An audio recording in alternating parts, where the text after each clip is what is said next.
মই দেখোন কৈছিলোঁ যিমানে শান্তিয়ে থাকিবা সিমানে ঘামুচি নাহে তুমি উৎপাত কৰি ঘূৰি ফুৰিলেতো ঘামুচি আহিবই চাওঁ ঘামুচিবিলাক দুষ্ট কৰাৰ কাৰণটো আহিছে মই দেখোন স্কুলৰ গেটৰ সন্মুখতো কৈ আছিলোঁ যে দুষ্ট নকৰিবা দুষ্ট কৰিলে ঘামুচিবিলাক এতিয়া বহা তুমি এইখিনিতে যোৱা ঘামুচিখিনি ওপৰৰ পৰা আহি থাকে আহি পেলাই একদম এনেকৈ ধৰে তুমি বহাচোন এইখিনিত তুমি বহা তুমি শান্তিৰে বহা এইখিনিত তুমি মোৰ কথাটো শুনা 5 মিনিট তুমি এইখিনিতে বহি দিয়া ধুনীয়াকৈ কান্দিলে আকৌ বেছি হয় কিন্তু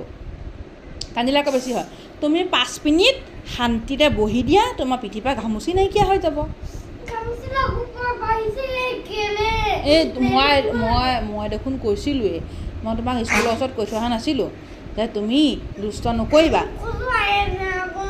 ভাল হৈ যাব তুমি বেছিকৈ কান্দি আছা যে তুমি জোৰছে কান্দি আছা যে সেইকাৰণে তুমি শান্তিয়ে ধুনীয়াকৈ 5 মিনিট বহা তোমাৰ পিঠি ঘামুচি নিজে নাইকিয়া হৈ যাব কিন্তু এটা কথা কালিলৈ স্কুলত যদি আকৌ দুষ্ট কৰি দিয়া তেনেহ'লে কি হ'ব আকৌ আহি যাব ঘামুচিবিলাক হয়নে নহয় কথাটো